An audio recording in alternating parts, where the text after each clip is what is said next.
अस्सलाम वालेकुम dear students. तो आप सब देखने वालों को मैं ये बता दूं कि मैं अपने चैनल पे नीट एंड जेईई यानी कॉम्पिटिटिव एग्जाम्स का कंटेंट प्रोवाइड करता हूं। तो इसी सिलसिले में मैं आज इस वीडियो में डिस्कस करूंगा कि 10 मंथ्स बिफोर नीट क्या स्ट्रैटेजी रहनी चाहिए इस नीट को क्रैक करने के लिए। एज अ फेलियर मैं आपको ये बता सकता हूँ कि आप इस एग्ज़ाम में सक्सेस कैसे पा सकते हैं। अक्सर हम नीट की स्ट्रैटेजी के लिए उस चीज़ से या उस शख्स से स्ट्रैटेजी लेते हैं जिसने इस एग्ज़ाम को क्वालिफाई किया हो। लेकिन मैं आपको ये बता के चलूँ कि ये स्ट्रैटेजी फ़िलॉसफ़ी के अनुसार बिल्कुल गलत है, क्योंकि हम सक्सेस को पाने के लिए उसकी स्ट्रैटेजी उस इंसान से ले सकते हैं जो इंसान उस फील्ड में फेल हुआ हो, क्योंकि फेलियर को ये पता होती है कि मुझे कहाँ पे ये सब हुआ और जिसकी वजह से मैं फेल हुआ। जिसको सक्सेस मिलती है वो स्मूथली प्रिपरेशन करके उसमें सक्सेस ले जाता है एंड उसको ये सभी नहीं पता चलता कि मिस्टेक्स कहाँ पे हो सकती है, क्योंकि उसने खुद वो मिस्टेक्स नहीं की है। तो I myself, my name is Sami Bashir, और मैंने खुद भी नीट दिया है, बट अनफॉर्चुनेटली नहीं कह सकते, क्योंकि ये हर किसी के माथे पे लिखा हो कि उसको बनना क्या है। ये भी मैं आपके पहले क्लियर करूँ। आपके माथे पे अगर लिखा हुआ है कि आपको डॉक्टर बनना है, तो अब कोई नहीं रोकेगा डॉक्टर बनने से। नहीं लिखा हो तो नहीं बन सकते। इससे मैं डिमोटिवेट नहीं करूँगा। डिमोटिवेट आपको इसलिए नहीं करूँगा कि फिर भी आपको होप रखनी है। उम्मीद से ही दुनिया भी कायम है। उम्मीद नहीं रखनी तो कुछ पॉसिबल नहीं है। पहले उम्मीद रखनी है, कोशिश करनी है, उसके बाद रिजल्ट आएगा। ठीक है? तो हम पॉइंट वाइज इन चीज़ों को डिस्कस करेंगे। 10 पॉइंट्स में हम इनको डिवाइड करेंगे कि कौन से पॉइंट्स ऐसे जिनसे हमें सक्सेस मिलेगी इस नीट एग्जामिनेशन के अंदर। लेकिन ये मैं पहले ही बता के रख रहा हूँ, माथे पे लिखा होगा तभी डॉक्टर बनेंगे, नहीं लिखा होगा तो नहीं बनेंगे। लेकिन ये डिमोटिवेशन की बात नहीं है, ये अक्लमंदी की बात है। ये आपको पहले एक्सेप्ट करना है। और मैं अपनी बात करूँ, मैंने एफर्ट्स भी डाले हैं। मेरे सामने हज़ारों एग्जाम्पल्स हैं जिन्होंने एफर्ट्स भी डाले, जिन्होंने स्ट्रैटेजी फॉलो भी की, लेकिन फिर भी सिलेक्ट नहीं हो पाए। मैं अपनी बात करूँगा, मैंने भी एफर्ट्स डाले, लेकिन मैं अब वो चीज़ें एक्सपीरियंस के तौर पर आपके सामने लाऊंगा कि गलतियाँ कहाँ पे होती हैं, जिनसे हम लैग करते और जिनसे सिलेक्शन होने से हम रह जाते हैं। तो पॉइंट नंबर 1 क्या है? अगर आप नीट देना चाह रहे हैं इस साल 2026 या अगले साल, आई कैन से 2026 में अगर आप नीट में अपियर होना चाह रहे हैं तो अभी 10 मंथ्स बाकी है। पहले आपको क्या करना है, अभी से स्टार्ट अगर कर रहे हैं तो आपको क्लासेस जो है वो रेगुलरली अटेंड करने हैं। इसका मतलब क्या है कि आप कोई क्लास मिस नहीं करना है, चाहे आप ऑनलाइन पढ़ रहे हो या ऑफलाइन पढ़ रहे हो।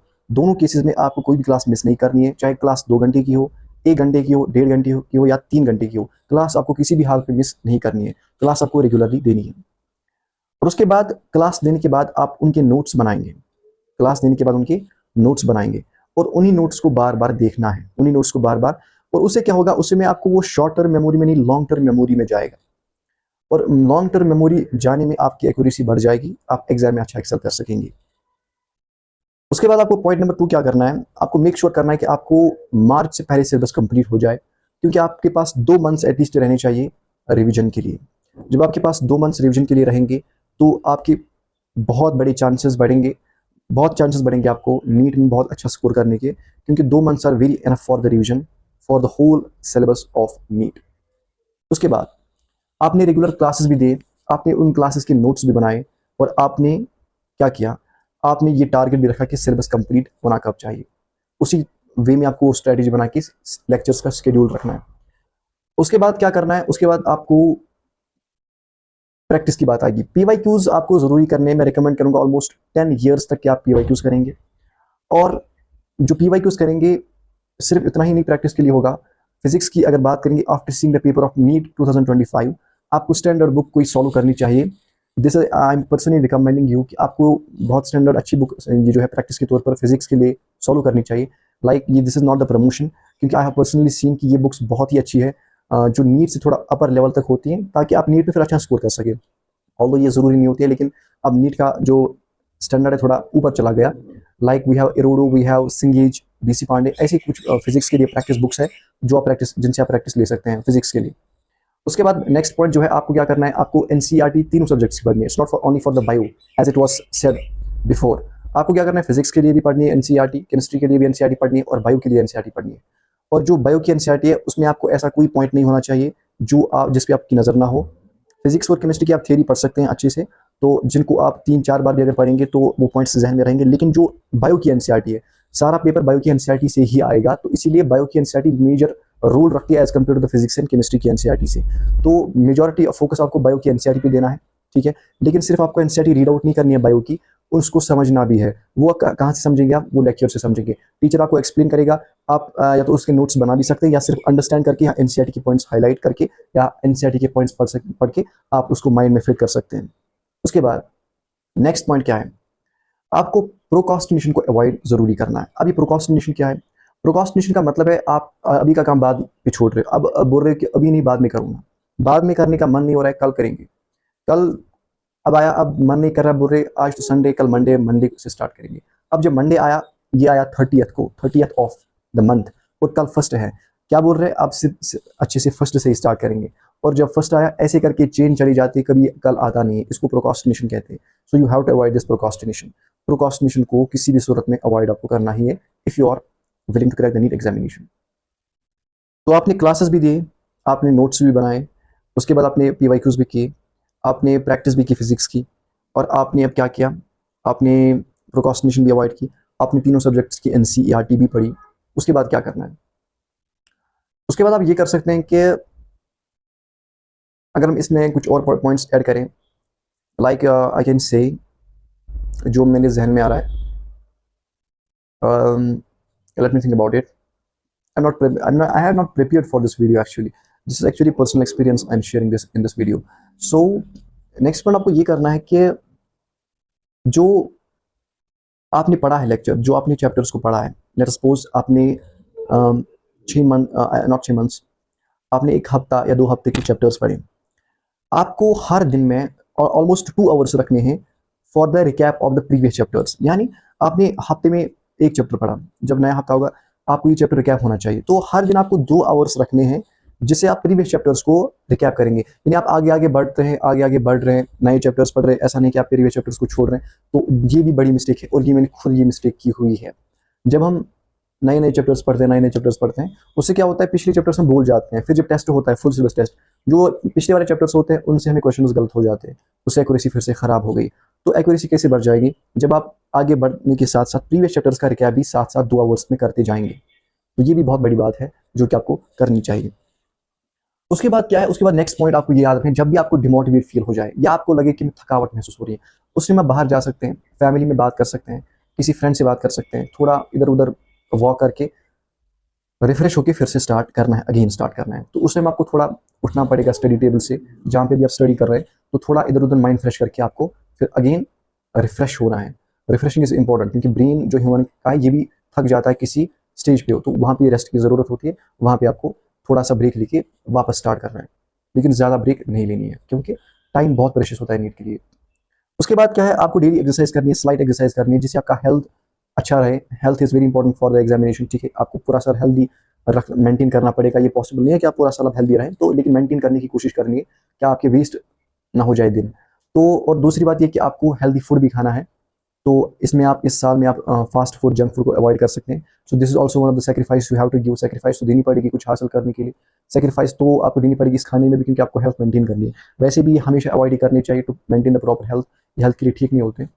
उसके बाद अगर हम बात करें और क्या हम इसमें कर सकते हैं, और जब भी आप पढ़ेंगे दिन में आपको सिर्फ 2 सब्जेक्ट्स लेने चाहिए। ये भी मैं पर्सनली रिकमेंड करता हूँ कि अगर आपको दिन में पढ़ना है तो आप पर्टिकुलरली 2 सब्जेक्ट्स को लें, चाहे फिजिक्स केमिस्ट्री, चाहे फिजिक्स बायो या बायो केमिस्ट्री। सिर्फ 2 सब्जेक्ट्स को पढ़ें अच्छे से, इनकी प्रैक्टिस, उनको स्टडी डिटेल में, उनके लेक्चर्स, और जो फिर रेस्ट ऑफ द टाइम बचेगा दिन का, उसमें आप वो रिकैप करेंगे जो मैंने ऑलरेडी बोला है। 2 आवर्स जो मैंने बोले रिकैप के लिए, वो बचा हुआ टाइम उसमें स्पेंड करना है। लेकिन आप दिन में 2 सब्जेक्ट्स को लें, 2 सब्जेक्ट्स को पढ़ेंगे आप दिन में, तो बाकी जो रेस्ट ऑफ द टाइम है वो रिकैप करना उस प्रीवियस चैप्टर्स के जो आपने ऑलरेडी पढ़े हुए हैं। ठीक है, उसके बाद at the end you have to, हाँ एक और बात, प्रॉपर स्लीप भी जरूरी है इसमें, क्योंकि अगर आप प्रॉपर स्लीप नहीं करेंगे तो दिन में आपका जो है जो थकावट महसूस होगी, नींद आएगी दिन में, जिससे दिन खराब हो सकता है। तो प्रॉपर स्लीप भी आपको हेल्थ के लिए भी जरूरी है और प्रिपरेशन के लिए भी जरूरी है।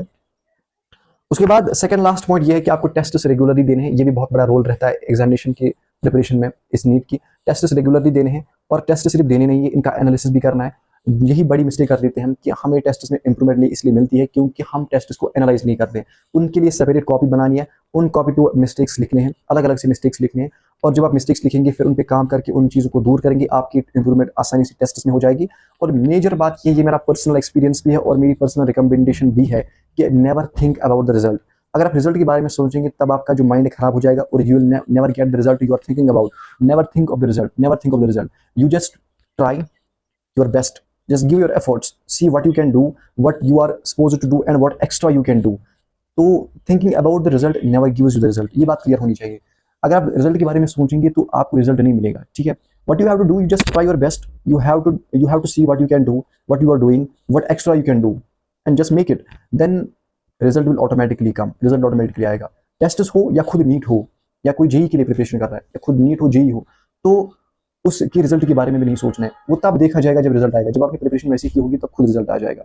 एंड नंबर लास्ट पॉइंट, इससे हम कंक्लूड वीडियो को करेंगे। लास्ट पॉइंट ये है कि इन सभी पॉइंट्स को तभी फॉलो करना अगर आप विलिंग हो इस फील्ड में जाने के। अगर आपको डॉक्टर बनना है, आपकी विल पावर है मैं डॉक्टर ही बनूंगा, तभी इन पॉइंट्स को फॉलो करना। वरना अगर आपका दिल नहीं है तो आई रिकमेंड कि अभी आप क्विट कीजिए, इससे साल बर्बाद हो जाएगा। सिर्फ अभी क्विट कीजिए। There are much more options other than NEET और other than medical field you can say. And ये मेरी मैसेज पेरेंट्स तक भी जा सकती है कि अपने चिल्ड्रन को प्रेशराइज मत कीजिए, क्योंकि जो स्टूडेंट्स हैं और साइंस के हिसाब से भी, साइंस ने स्टडी भी किया है इसके बारे में, और जो डेवलप्ड कंट्रीज हैं उनमें भी यही चीज़ फॉलो होती है। स्टूडेंट का जिसमें इंटरेस्ट होता है वो उसी चीज़ में ज़्यादा एक्सेल कर सकता है, उसी चीज़ में वो ज़्यादा आगे बढ़ सकता है। अगर आपका इंटरेस्ट नहीं है, अगर आप बहुत बड़ी अचीवमेंट भी होगी उसमें आपका इंटरेस्ट नहीं है, आप उसमें कभी सक्सेसफुल नहीं हो सकते। अगर आप नीट क्वालिफाई भी कर सकते, मतलब करोगी भी, लेकिन डॉक्टर बनने में आपको इंटरेस्ट नहीं है, आप डॉक्टर बनोगे भी लेकिन अच्छे डॉक्टर नहीं बन सकते। सो अपने आप के साथ धोखा नहीं करना है या सोसाइटी के साथ धोखा नहीं करना है। डॉक्टर अगर बनना है तो अच्छा डॉक्टर बनो। वो कब बनोगे? जब आपका दिल चाहेगा, जब आपका दिली ख्वाहिश मैं डॉक्टर ही बनूं। अगर आपको कुछ और बनने का मन कर रहा है वही बनना है, ताकि आप उस चीज़ में बहुत ज़्यादा एक्सेल कर सकोगे।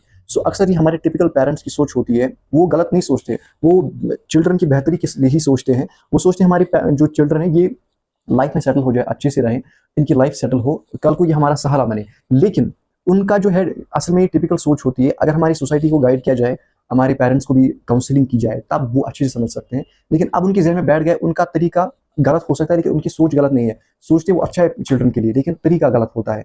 अब सारे पेरेंट्स ऐसे नहीं होते। अब वो क्या करते हैं, वो मनमानी चलाने की कोशिश करते हैं कि मैं चाहता हूँ ये बच्चा इंजीनियर बने, ये बच्चा डॉक्टर बने, ये आईएएस ऑफिसर बने, तो इसको यही बनना है। अगर बच्चे का इंटरेस्ट नहीं है तो वो ऐसा कभी नहीं कर सकता, वो नहीं बनेगा, बनेगा भी तो अच्छा नहीं बन सकता, उसका हमेशा वो खुश नहीं रहेगा उसमें। सो ये मैसेज पेरेंट्स तक भी मेरी रहेगी, never pressurise your children for choosing a field in which he is not or she is not interesting, ठीक है। तो बाकी do support my channel, share as much as you can. It's all actually the support of you people by which a person can get motivated. मैं भी motivate हो सकता हूँ आपकी सपोर्ट की वजह से। तो मैं अक्सर इसमें नीट और जेई के लिए कंटेंट लाता रहता हूँ। I also provide the lectures of the NEET and JEE. तो I try my best to provide the best content on my YouTube channel. So I request to all the people, just support my channel, do share it, and do remember in me in your prayers, do remember me। Sorry, अंग्रेजी कहने में थोड़ी problem हो रही है। ऐसा नहीं कि अंग्रेजी नहीं आती है, आती है। अब कभी कभी होता है टंग स्लिप, इंसान ही है, गलतियाँ हो जाती है, माफ़ कीजिएगा। मिलते हैं नेक्स्ट वीडियो में, तब तक के लिए खुश रहें पढ़ाई के साथ, या जिस भी काम में आप बिजी हैं तो उसमें बिजी रहें, खुश रहें। मुझे दुआ में याद रखिए। इजाज़त दीजिए, अल्लाह हाफ़िज़।